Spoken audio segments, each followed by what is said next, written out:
அரசியல் என்பது மதங்களை தவிர்த்து மக்களுக்கான பிரச்சினைகளை குறித்த விவாதமாக இருக்க வேண்டும் என்று துரை வைகோ பேட்டியளித்துள்ளார்.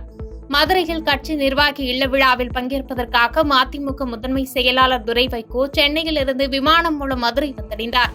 மதுரை விமான நிலையத்தில் செய்தியாளர்களை சந்தித்த அவர், தானும் ஒரு இந்துதான், கடவுளை வழிபடுபவன்தான், ஆனால் அரசியல் என்பது மதங்களை தவிர்த்து மக்களுக்கான பிரச்சினைகளை குறித்து விவாதம் செய்வதாக இருக்க வேண்டும் என்று தெரிவித்தார். தொடர்ந்து பேசிய அவர், தேர்தல் முடிவுக்கு இன்னும் 2 நாட்கள் உள்ளது.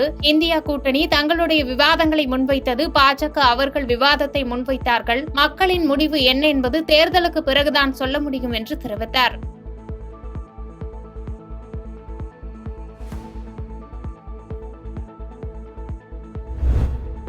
மகளிர் சுய உதவிக்குழு மூலம் கடன் வாங்கி நிலுவைத் தொகையை கட்டுமாறு கேட்டதற்கு இரும்பு ராடால் தாக்கப்பட்டு பெண் ஒருவர் உயிரிழந்த சோகம் அப்பகுதியில் பரபரப்பை ஏற்படுத்தியுள்ளது. சென்னை காசிமேடு சிங்காரவேலர் நகரை சேர்ந்தவர் காயத்ரி. இவருக்கு திருமணமாகி கணவன் மற்றும் 3 ஆண் குழந்தைகளுடன் வசித்து வருகிறார்.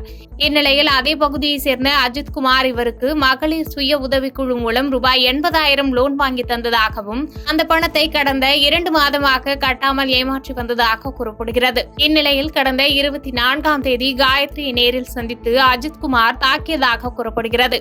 இதில் காயம் ஏற்பட்டு மருத்துவமனையில் சிகிச்சை பெற்று வந்த நிலையில் தற்போது அவர் உயிரிழந்ததால் காசிமேடு போலீசார் அஜித்குமாரை கைது செய்து நீதிமன்றத்தில் ஆஜர்படுத்தி புழல் சிறையில் அடைத்தனர்.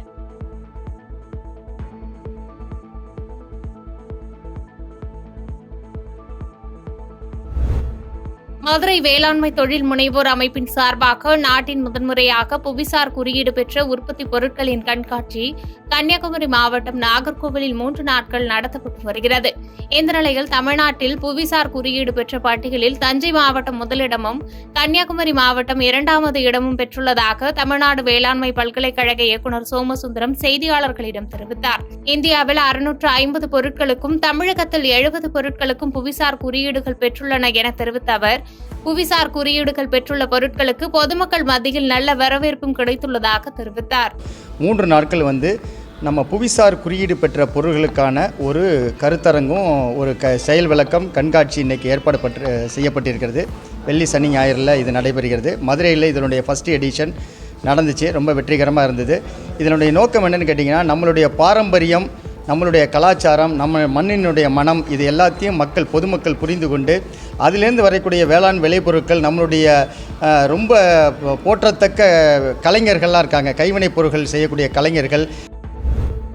சின்னசேலம் அருகே சுற்றுலா சென்ற வேன் கவிழ்ந்து விபத்துக்குள்ளானதில் வேனில் பயணித்த 18 நபர்களுக்கு சிறிய காயமடைந்த நிலையில் ஒருவர் உயிரிழந்தார். கள்ளக்குறிச்சி மாவட்டம் சின்னசேலம் அருகே உள்ள நாகுப்பம் பகுதியைச் சேர்ந்த 25க்கும் மேற்பட்ட இளைஞர்கள் ஒகேனக்கல் பகுதிக்கு சுற்றுலா செல்ல டிராவல்ஸ் வாகனத்தில் இன்று காலை புறப்பட்டனர். வேன் கிளம்பிய சிறிது நேரத்திலேயே அதே பகுதியில் உள்ள ஏரிக்கரை அருகே சென்று கொண்டிருந்த போது ஓட்டுநரின் அதிவேகத்தால் கட்டுப்பாட்டை இழந்த வேன் ஏரிக்கரை பள்ளத்தில் கவிழ்ந்து விபத்துக்குள்ளானது.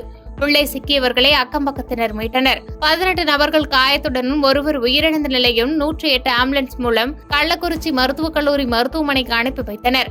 மேலும் விபத்து குறித்து அறிந்த சின்னசேலம் போலீசார் சம்பவ இடத்திற்கு விரைந்து வந்து விபத்துக்குள்ளான காரணம் குறித்து விசாரணை மேற்கொண்டனர்.